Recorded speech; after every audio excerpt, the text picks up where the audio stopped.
¿ves a ese niño, hijo? Nunca serás como él. Él tiene futuro. Tú solo tienes hambre. Las palabras de su propio padre resonaron en la mente de Sebastián mientras el autobús se alejaba del pueblo. Tenía 17 años, $20 arrugados en el bolsillo y un juramento grabado en el corazón: volvería, y cuando lo hiciera, todos recordarían su nombre. El pueblo de San Miguel de las Piedras era uno de esos lugares olvidados por el mapa. Enclavado entre montañas áridas en el estado de Oaxaca, México, sobrevivía más por terquedad que por prosperidad. Las casas de adobe se aferraban a las laderas como si tuvieran miedo de caer al vacío. Los caminos de tierra se convertían en ríos de lodo cuando llovía y en nubes de polvo cuando no. Sebastián Mendoza Ruiz nació en la casa más pobre de un pueblo pobre. Su madre, Esperanza, lavaba ropa ajena hasta que sus manos sangraban. Su padre, Aurelio, trabajaba en las minas de sal cuando estaba sobrio, lo cual no era frecuente. Había 4 hermanos menores que alimentar y nunca, jamás, había suficiente, pero Sebastián tenía algo que nadie podía quitarle: una mente que devoraba conocimiento como fuego devora leña seca. Aprendió a leer solo, con periódicos viejos que encontraba en la basura. Resolvía problemas matemáticos en la tierra con un palo. Memorizaba todo lo que escuchaba, todo lo que veía, todo lo que podía servirle algún día. El maestro del pueblo, don Emiliano, fue el primero en notar su potencial. «Este niño es especial», le dijo a Esperanza un día. «Tiene una inteligencia que no he visto en 40 años de enseñanza. Debería estudiar en la ciudad». Esperanza lloró esa noche, no de alegría sino de impotencia. ¿Cómo iba a mandar a su hijo a la ciudad si apenas tenían para comer? Pero el destino de Sebastián se selló una tarde de agosto, cuando tenía 17 años. Era el cumpleaños de Ricardo Villarreal, el hijo del hombre más rico del pueblo. Don Próspero Villarreal era dueño de las tierras, las tiendas, el único camión de transporte. Era, en esencia, dueño del pueblo entero. Y Ricardo, su heredero, era todo lo que Sebastián no podía ser: bien alimentado, bien vestido, con futuro asegurado. La fiesta se celebraba en la plaza principal. Había música, comida, decoraciones que Sebastián solo había visto en fotografías. Todo el pueblo estaba invitado, pero no para celebrar, sino para servir. Sebastián ayudaba a su madre a cargar bandejas de comida cuando Ricardo lo vio. «Oye, tú, el mugroso». Sebastián se detuvo, sintiendo las miradas de todos clavarse en él. «Sí, tú. El hijo de la lavandera y el borracho». Ricardo se acercó, rodeado de sus amigos que reían como hienas. «Mis zapatos están sucios. Límpialos». El silencio cayó sobre la plaza. Incluso la música pareció bajar de volumen. «No soy tu sirviente», Sebastián respondió, su voz firme a pesar del miedo que sentía. «Ah, no». Ricardo sonrió con crueldad. «Tu madre lava mi ropa interior. Tu padre le debe dinero a mi padre. En este pueblo, todos son mis sirvientes». Don Próspero apareció entonces, con su traje caro y su sonrisa de dientes de oro. «¿Qué pasa aquí? Este muerto de hambre no quiere limpiar mis zapatos, padre». Don Próspero miró a Sebastián de arriba abajo, como si estuviera evaluando ganado de mala calidad. «Muchacho, ¿sabes cuál es tu lugar? Tu familia me debe 3 meses de renta. ¿Quieres que los eche a la calle?». Sebastián sintió que el mundo se detenía. Miró a su madre, que observaba desde lejos con lágrimas silenciosas. Miró a su padre, que ni siquiera había venido, probablemente bebiendo en algún rincón. Miró a sus hermanos pequeños, que no entendían por qué todos miraban a su hermano mayor con lástima, y entonces, lentamente, Sebastián se arrodilló. Tomó el trapo sucio que Ricardo le lanzó y comenzó a limpiar los zapatos de cuero italiano mientras todo el pueblo observaba. «Así me gusta», Ricardo dijo, escupiendo en el suelo junto a Sebastián. «Así debe ser. Los Villarreal arriba, la basura abajo». Cuando terminó, Sebastián se levantó. Sus ojos no mostraban humillación. Mostraban algo más peligroso: determinación. «Algún día volveré», murmuró tan bajo que solo Ricardo pudo escucharlo. «¿Qué dijiste, muerto de hambre?» «Nada, señorito. Nada en absoluto». Esa noche, Sebastián no durmió. Empacó lo poco que tenía en una bolsa de tela. Contó el dinero que había ahorrado durante años, moneda por moneda, exactamente $20 americanos, guardados para una emergencia que nunca llegó. Ahora esa emergencia era su futuro. Antes del amanecer, entró silenciosamente al cuarto donde dormían sus hermanos. Besó a cada uno en la frente. Fue al cuarto de su madre y dejó una nota que había escrito con todo el cuidado del mundo: «Mamá, no estoy huyendo. Estoy yendo hacia algo. Volveré cuando tenga algo que ofrecer. Cuida a los pequeños. Los amo a todos. Tu hijo, Sebastián». El autobús salía a las 5 de la mañana. Era un vehículo destartalado que hacía la ruta hacia la capital una vez por semana. El boleto costaba $10. La mitad de todo lo que tenía. Mientras el autobús se alejaba por el camino de tierra, Sebastián miró por la ventana trasera. Vio las luces del pueblo hacerse pequeñas, vio las montañas que había conocido toda su vida convertirse en siluetas, vio su infancia desaparecer en la distancia. No lloró. Ya no le quedaban lágrimas para ese lugar, solo le quedaba una promesa. La Ciudad de México devoró a Sebastián como devora a todos los que llegan del campo, sin piedad, sin pausa, sin perdón. Los primeros meses fueron un infierno. Dormía en las calles, en parques, debajo de puentes. Comía lo que encontraba en la basura de restaurantes. Trabajaba en lo que podía, cargando bultos en mercados, lavando coches, limpiando baños, pero nunca dejó de aprender. Encontró una biblioteca pública y pasaba cada momento libre leyendo. Economía, historia, idiomas, matemáticas. Absorbía conocimiento como esponja, compensando los años de educación formal que nunca tuvo. Un día, mientras trabajaba como ayudante de cocina en un restaurante pequeño, conoció a alguien que cambiaría su vida. Don Humberto Castellanos era un anciano elegante que comía solo en el restaurante todos los jueves. Sebastián notó que siempre leía libros en inglés, algo raro en ese barrio humilde.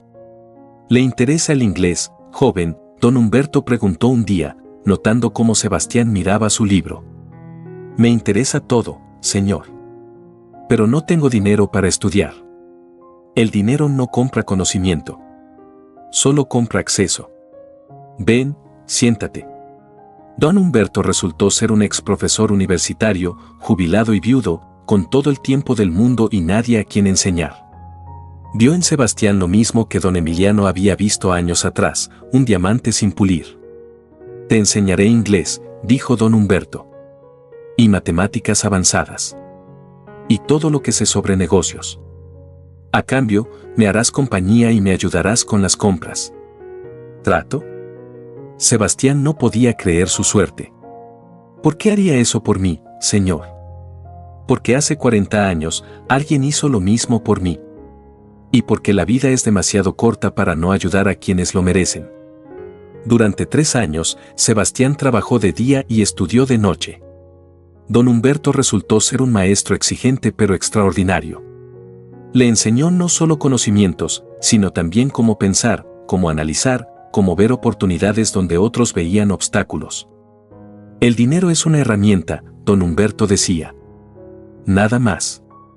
Los pobres lo ven como un fin. Los ricos lo ven como un medio. Tú debes verlo como un río, hay que aprender a navegarlo, no a acumularlo. Cuando don Humberto murió, 3 años después de conocerse, dejó a Sebastián 2 cosas, una carta de recomendación para una universidad en Estados Unidos y $5,000 ahorrados de toda su vida. Úsalo bien, decía la nota que acompañaba el dinero. No para sobrevivir, sino para despegar. Estoy orgulloso de ti, hijo que nunca tuve.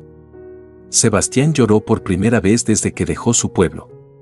Pero al día siguiente, comenzó a planificar. Estados Unidos recibió a Sebastián con la misma indiferencia que México. Era un inmigrante más, uno de millones, sin documentos, sin conexiones, sin garantías, pero tenía la carta de don Humberto, dirigida a un antiguo colega en una universidad de California, el Dr. Morrison, profesor de economía. Leyó la carta 3 veces antes de mirar al joven mexicano frente a él. Humberto dice que eres el estudiante más brillante que ha conocido en 60 años de enseñanza. ¿Es verdad? No lo sé, señor. Solo sé que haré lo que sea necesario para aprender. ¿Hablas inglés?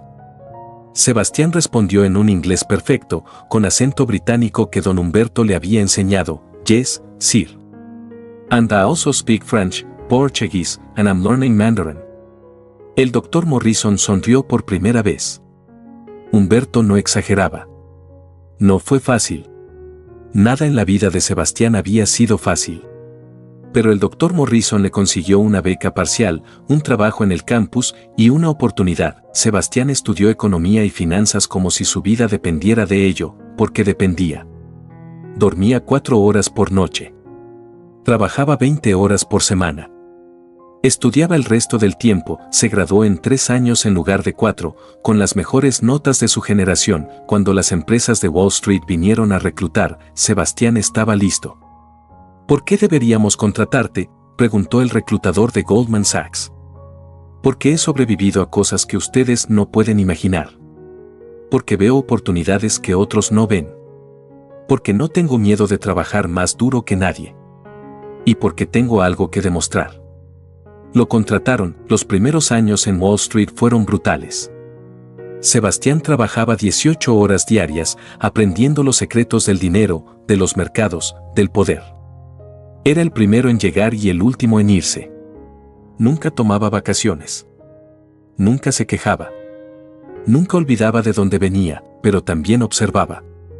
Veía cómo los ricos se hacían más ricos, cómo funcionaban los sistemas, cómo el dinero fluía hacia quienes entendían las reglas del juego, y comenzó a jugar. Sus primeras inversiones fueron pequeñas, ahorros cuidadosos puestos en empresas que nadie más miraba.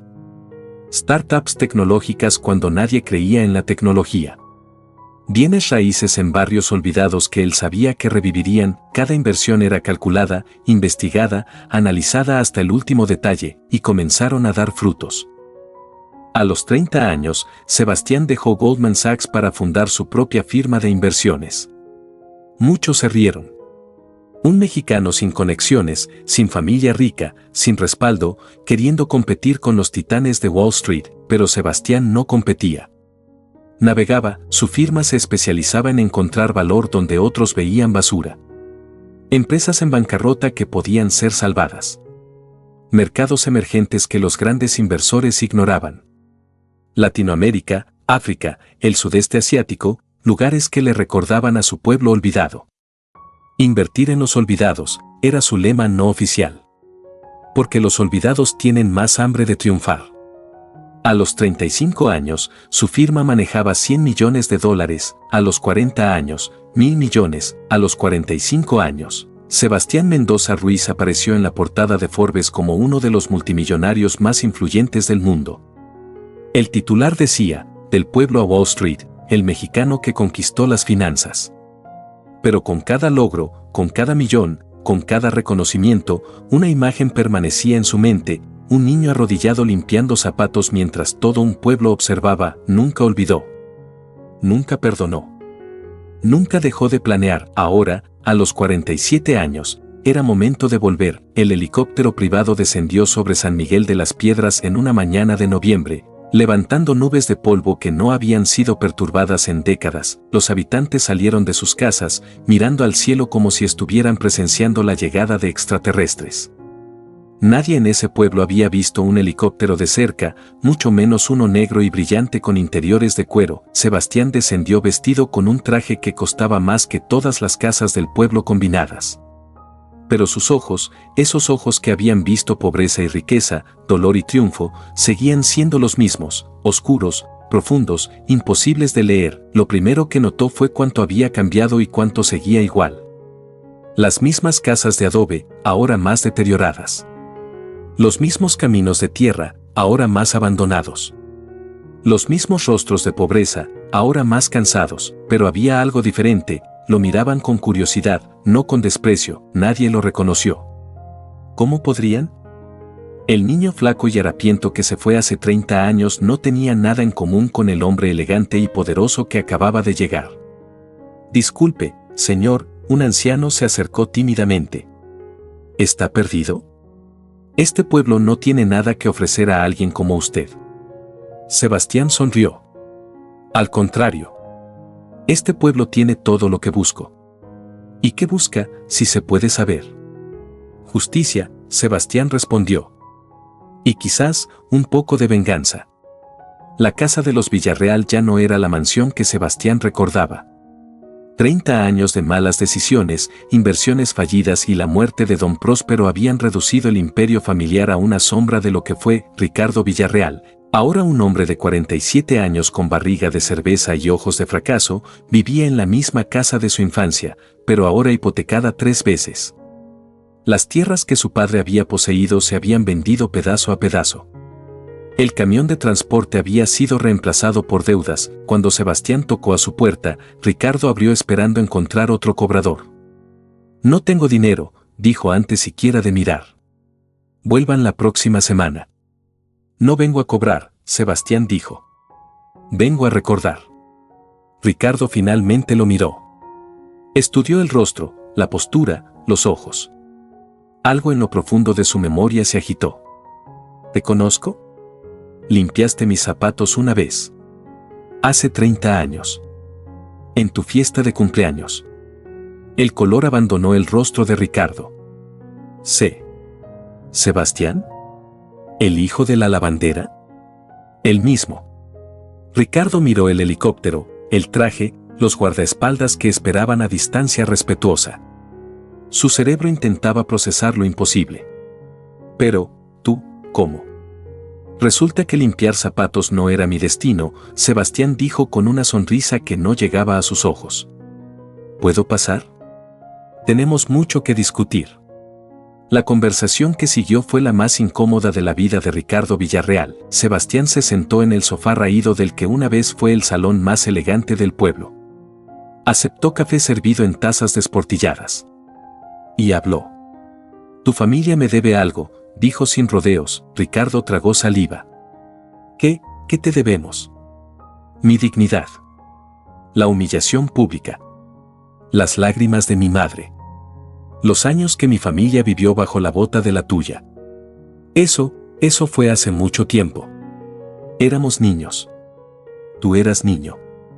Yo era un esclavo en todo menos en el nombre. Ricardo comenzó a sudar. Mira, Sebastián, sé que las cosas no fueron justas, pero ¿qué quieres que haga? No tengo nada. Literalmente nada. La casa está hipotecada, las tierras vendidas, apenas sobrevivo. Lo sé. He investigado todo sobre ti.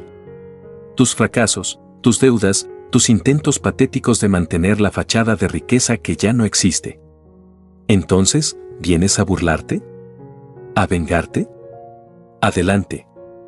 No me queda orgullo que proteger.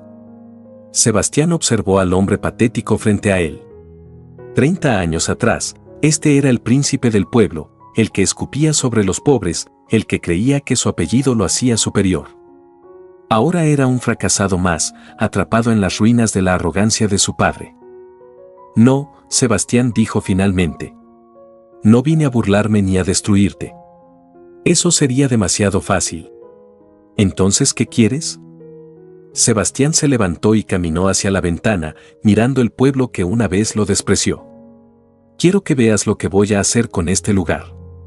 Quiero que observes cómo transformo San Miguel de las Piedras. Y quiero que cada vez que veas mejoras, cada vez que veas progreso, recuerdes que fue el niño que limpiaba zapatos quien lo hizo posible. Ricardo no entendía. ¿Vas a ayudar al pueblo? Voy a reconstruirlo. Escuelas, hospitales, infraestructura, empleos. Todo lo que tu familia prometió y nunca entregó. Todo lo que robaron durante generaciones. Pero, ¿por qué? Si nos odias tanto, Sebastián se volvió hacia él, y por primera vez, Ricardo vio algo diferente en esos ojos, no odio, sino algo más complejo. Porque aprendí algo en todos estos años. El odio no construye nada. Solo destruye.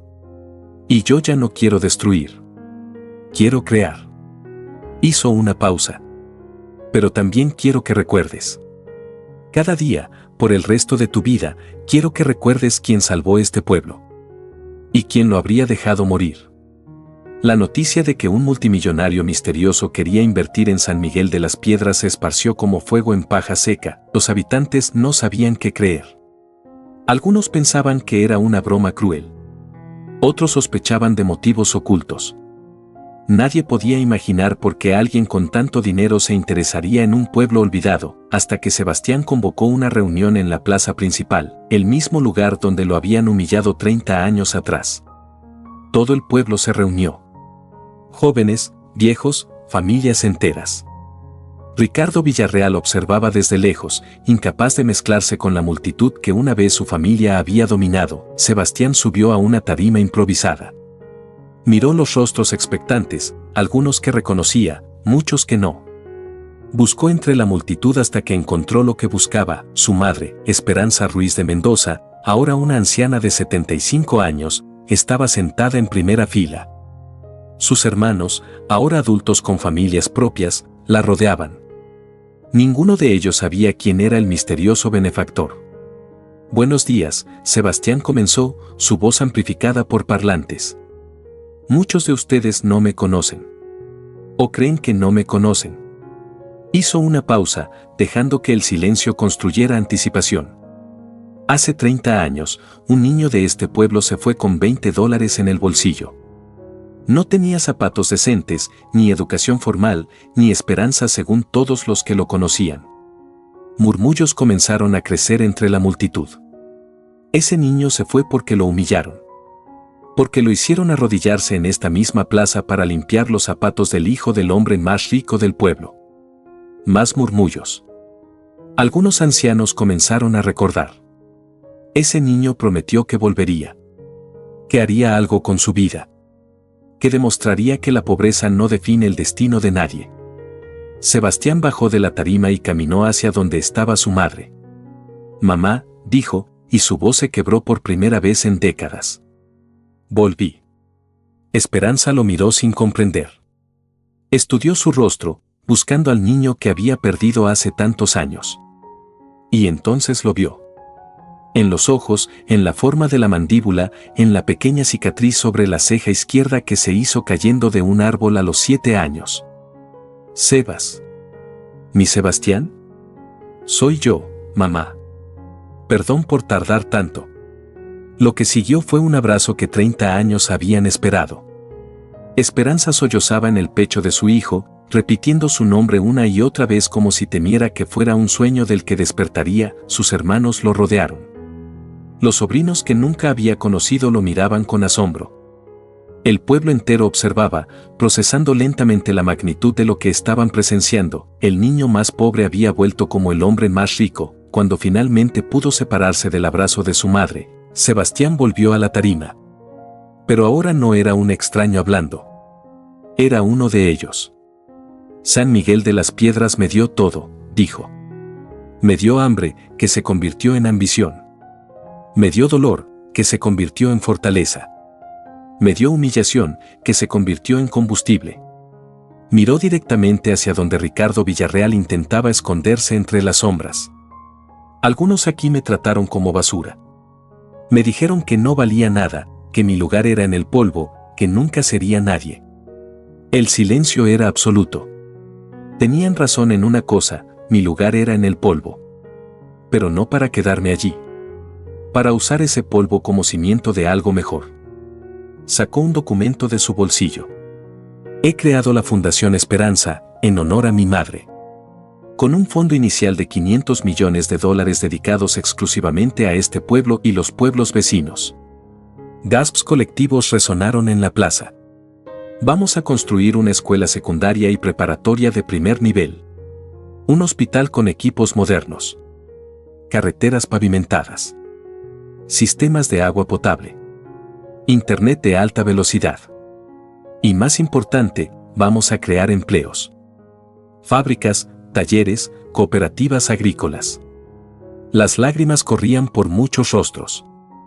Pero esto no es caridad, Sebastián aclaró. Es inversión. Inversión en el potencial que siempre existió aquí pero que nadie quiso ver. Cada niño de este pueblo tendrá las oportunidades que yo tuve que buscar en otro país. Cada familia tendrá la dignidad que merece. Miró a su madre, que sonreía entre lágrimas. Y todo esto, todo, comenzó con una madre que nunca dejó de creer en mí, aunque yo estuviera limpiando zapatos en el polvo. La ovación que siguió sacudió las montañas. Los meses siguientes transformaron San Miguel de las Piedras de maneras que nadie hubiera imaginado. Llegaron arquitectos, ingenieros, constructores. Pero Sebastián insistió en algo crucial: la mayoría de los trabajadores debían ser del pueblo. Si van a beneficiarse del progreso, dijo, deben construirlo con sus propias manos. La escuela fue el primer proyecto completado. Era un edificio moderno con laboratorios de ciencia, biblioteca digital, canchas deportivas y un auditorio. En la entrada, una placa de bronce decía: Escuela Secundaria Don Humberto Castellanos. El conocimiento no se compra, se cultiva, donada por Sebastián Mendoza Ruiz, hijo de este pueblo. El hospital siguió poco después. Equipos médicos de última generación, doctores capacitados en las mejores universidades, ambulancias para emergencias.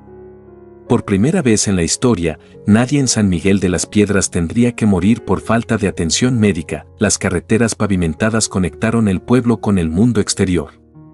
Internet llegó a cada hogar. La electricidad se volvió confiable. El agua dejó de ser un lujo, pero el cambio más profundo fue menos visible. La mentalidad del pueblo comenzó a transformarse. Los niños hablaban de ir a la universidad, no de trabajar en los campos. Los jóvenes creaban pequeños negocios.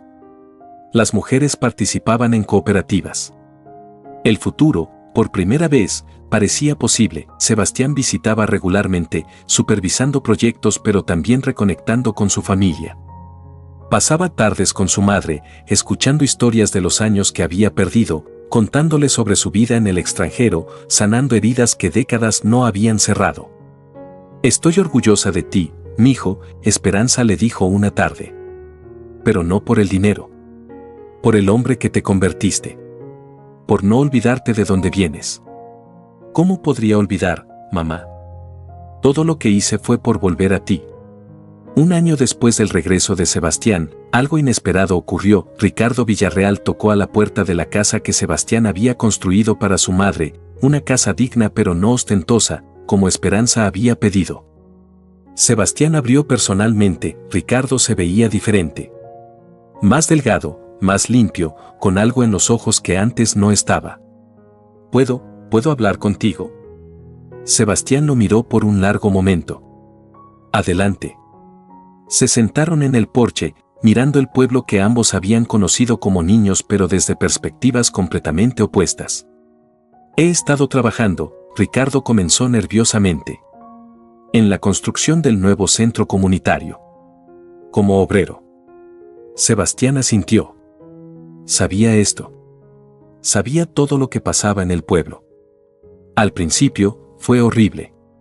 La gente me miraba con desprecio. Los mismos que mi familia había tratado como basura ahora me veían a mí de la misma forma. ¿Y cómo se siente? Ricardo bajó la cabeza. Como merecía. Cada mirada, cada murmullo, cada insulto silencioso. Todo lo que mi familia hizo durante generaciones, nunca lo entendí hasta que me tocó vivirlo. El silencio se extendió entre ellos. No vine a pedir perdón, Ricardo continuó. Sé que no lo merezco. Lo que te hice, lo que te hicimos, no tiene excusa. Entonces, ¿por qué viniste? Ricardo finalmente levantó la vista. Para agradecerte. ¿Agradecerme? Podrías haberme destruido. Tenías todo el poder para hacerlo. Podrías haberme quitado lo poco que quedaba, humillarme públicamente, hacerme pagar por cada insulto. Consideré hacerlo, Sebastián admitió. Lo sé. Y hubiera sido justo. Pero no lo hiciste. En cambio, me diste trabajo cuando nadie más me habría contratado. Me diste la oportunidad de ganarme la vida dignamente por primera vez en mi existencia. Ricardo respiró profundo. Nunca había trabajado de verdad. Nunca había sentido el orgullo de construir algo con mis propias manos. Nunca había sido tratado como igual por personas que antes consideraba inferiores. Sus ojos se humedecieron. Tenías razón en lo que dijiste cuando llegaste. Querías que viera. que observara, que recordara. Y lo hago. Cada día. Pero no con resentimiento. Con vergüenza por quien fui y con gratitud por quien estoy tratando de ser. Sebastián estudió al hombre frente a él. Ya no veía al príncipe arrogante que lo había humillado. Veía a un ser humano roto que finalmente estaba tratando de reconstruirse. Mi mentor, don Humberto, me enseñó algo, Sebastián dijo finalmente. Dijo que el verdadero poder no está en destruir a tus enemigos. Está en transformarlos. No soy tu amigo, Ricardo dijo. No merezco serlo. No. Pero quizás, con el tiempo, pueda ser algo mejor. ¿Qué? Una prueba de que las personas pueden cambiar. De que el origen no determina el destino. De que incluso los que fueron crueles pueden aprender a ser humanos. Ricardo no tenía palabras. Solo lágrimas que finalmente dejó caer sin vergüenza. Hay un programa de becas, Sebastián continuó. Para adultos que quieran estudiar. Completar la educación que abandonaron. Aprender oficios nuevos. Me estás ofreciendo. Te estoy ofreciendo lo que nadie me ofreció a mí, una segunda oportunidad. Lo que hagas con ella es tu decisión. 5 años después del regreso de Sebastián, San Miguel de las Piedras era irreconocible, donde antes había polvo, ahora había jardines. Donde antes había desesperanza, ahora había industria. El pueblo que una vez producía solo pobreza ahora producía graduados universitarios, emprendedores, artistas, profesionales. La fundación se había expandido a docenas de comunidades similares en todo México. El modelo San Miguel era estudiado en universidades como ejemplo de desarrollo comunitario sostenible. Sebastián, ahora de 52 años, dividía su tiempo entre sus negocios internacionales y sus proyectos en México. Pero siempre, volvía al pueblo. Su madre, Esperanza, había fallecido 2 años después de su regreso, pacíficamente, rodeada de todos sus hijos y nietos. Sus últimas palabras fueron: sabía que volverías, mijo. Siempre lo supe. Sebastián había construido una escuela de música en su honor. Esperanza siempre había querido que sus hijos aprendieran a tocar instrumentos, un lujo imposible en su juventud. Ricardo Villarreal se había convertido en director de la cooperativa agrícola del pueblo. Había completado su educación, aprendido nuevas habilidades y ganado lentamente el respeto que nunca había merecido antes. No era amigo de Sebastián, pero tampoco era su enemigo. Era simplemente un hombre tratando de ser mejor que su pasado. En el 5º aniversario del regreso de Sebastián, el pueblo organizó una celebración. Miles de personas llenaron la plaza principal, la misma plaza donde un niño había sido humillado limpiando zapatos. Esta vez, el escenario era diferente. Había música, comida, alegría genuina. Y en el centro de todo, una estatua de bronce que habían encargado sin que Sebastián lo supiera. No era una estatua de él, era una estatua de una mujer con las manos curtidas por el trabajo, mirando hacia el horizonte con esperanza en los ojos. En la base, una placa decía: Esperanza Ruiz de MNDOZA, Madre del Pueblo, origen de la transformación, porque toda grandeza comienza con el amor de una madre. Sebastián lloró al verla. Por primera vez en público. Sin vergüenza, subió al escenario entre ovaciones que parecían no tener fin. Hace 30 años, comenzó cuando finalmente el silencio se hizo. Salí de este pueblo con $20 en el bolsillo. Me llamaban el hijo de la lavandera, el niño sin futuro, el que no llegaría a nada. Sonrió, mirando los rostros que lo observaban con admiración. Hoy, oficialmente, me declaro el hombre más rico del mundo. Murmullos confusos recorrieron la multitud. Todos sabían que Sebastián era multimillonario, pero el hombre más rico del mundo era otro. No me miren así, Sebastián Río. No hablo de dinero. El dinero va y viene. Hablo de algo más valioso. Señaló a la multitud. Tengo una comunidad que me recibe con los brazos abiertos. Tengo hermanos que me aman incondicionalmente. Tengo sobrinos que me llaman tío con orgullo. Tengo el recuerdo de una madre que nunca dejó de creer en mí. Su voz se quebró pero continuó. Y tengo algo que ningún millonario puede comprar, la certeza de que mi vida ha tenido significado. que dejé el mundo un poco mejor de como lo encontré. Que cuando me vaya, no seré recordado por cuanto acumulé, sino por cuanto compartí. Miró hacia la estatua de su madre.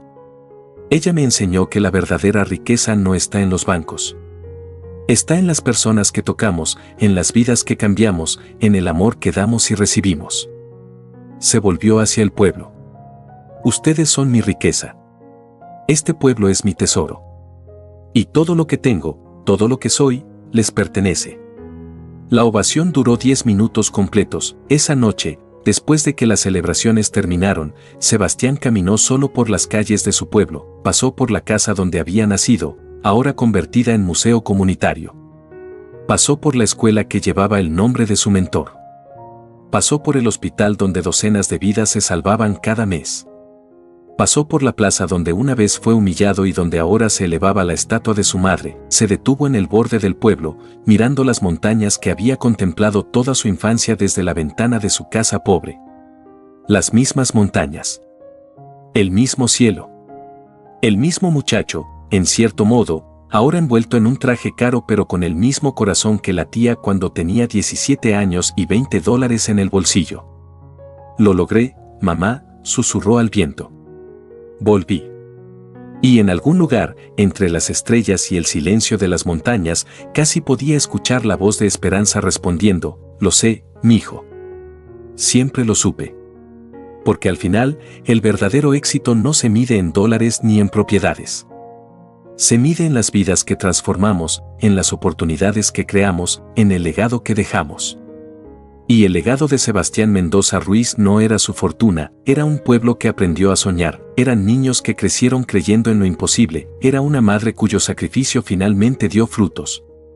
Era la prueba viviente de que ninguna circunstancia es permanente, ningún origen es destino, y ningún sueño es demasiado grande para alguien dispuesto a trabajar por él, y todo comenzó con $20, un autobús destartalado, y la promesa de un niño que se negó a aceptar que su historia ya estaba escrita.